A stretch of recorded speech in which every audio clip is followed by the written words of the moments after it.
Bem, estamos de volta. O Espírito da Letra vai analisar agora a parte final do capítulo 9.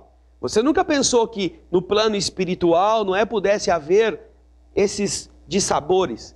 Sim, porque muitas vezes os ignorantes confundem a bondade com a falta de iniciativa, com o medo, com a moleza, coisas que são muito diferentes. E o governador ia demonstrar que são muito diferentes. Lutou por mais de 30 anos, ouviu, apoiou, deu força para que todos aprendessem. Mas quando aqueles que deveriam estar na condição de apoiá-lo estavam criando conflitos e permitindo com isto que a desarmonia abrisse portas para o assédio das criaturas umbralinas que circundavam a cidade, o governador não se desesperou, como diz o Espírito Lísias, contando para o André Luiz, conforme você vai ver agora no texto, na tela aí da sua TV. Vamos lá. Dado o alarme, o governador não se perturbou. Terríveis ameaças pairavam sobre todos. Ele, porém, solicitou audiência ao Ministério da União Divina e, depois de ouvir o nosso mais alto conselho, mandou fechar provisoriamente o Ministério da Comunicação. Determinou funcionassem todos os calabouços da regeneração, para isolamento dos recalcitrantes, dos teimosos, dos rebeldes. Advertiu o Ministério do Esclarecimento, cujas impertinências suportou mais de 30 anos consecutivos. Proibiu temporariamente o auxílio às regiões inferiores. E pela primeira vez na sua administração, mandou ligar as baterias elétricas das muralhas da cidade para a emissão de dardos magnéticos a serviço da defesa comum. Não que houvesse um combate, nem que houvesse um ataque da colônia em relação aos invasores, mas sim resistência resoluta. Por mais de 6 meses, os serviços de alimentação em nosso lar foram reduzidos. A inalação, a respiração de princípios vitais da atmosfera, através da respiração e a água misturada a elementos solares, elétricos e magnéticos. A colônia ficou então sabendo o que vem a ser a indignação do espírito manso e justo. Estas atitudes, tomadas com serenidade, deram a todos os habitantes da colônia o perfil de que a bondade não é mole e que a energia não é agressiva. O governador da cidade adotou a medida que devia adotar para aquele caso concreto e fez com que todos submetessem-se a ela.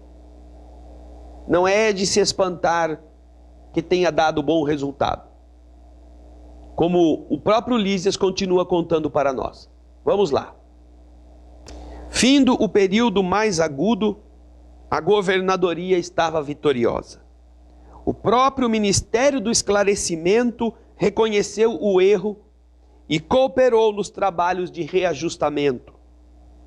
Houve nessa oportunidade regozijo, gozo, felicidade de todos os que viviam ali. E dizem que em meio da alegria geral, o governador chorou sensibilizado, declarando que a compreensão da maioria, a compreensão de todos, constituía o verdadeiro prêmio ao seu coração. A cidade voltou ao movimento normal. O antigo departamento da regeneração foi convertido em ministério. Desde então, André, só existe maior suprimento de substâncias alimentícias que lembram a terra nos ministérios da regeneração e do auxílio, onde há sempre grande número de necessitados. Nos demais, há somente o indispensável, isto é, todo serviço de alimentação obedece uma sobriedade que não deixa nenhuma dúvida a respeito da sua parca disponibilidade em relação às questões materiais. Presentemente, todos reconhecem que a suposta impertinência, teimosia do governador representou medida de elevado alcance para a nossa libertação espiritual.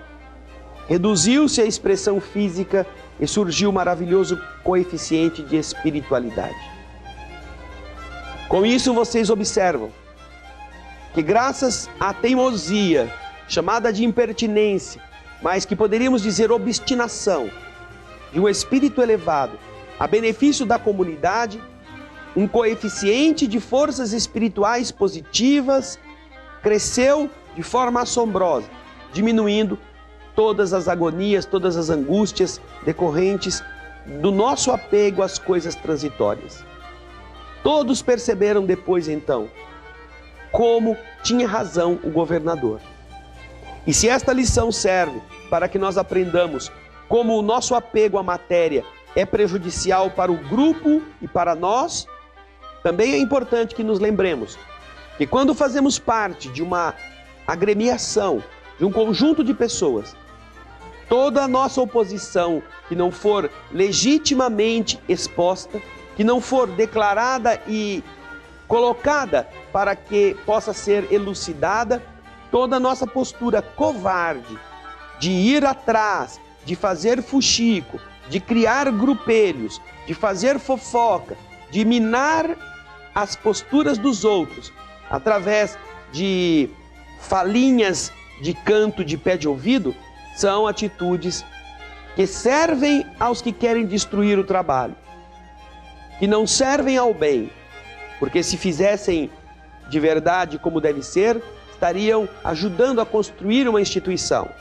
Mas quando feita de maneira clandestina e mentirosa, demonstram não estar baseada na fraternidade legítima.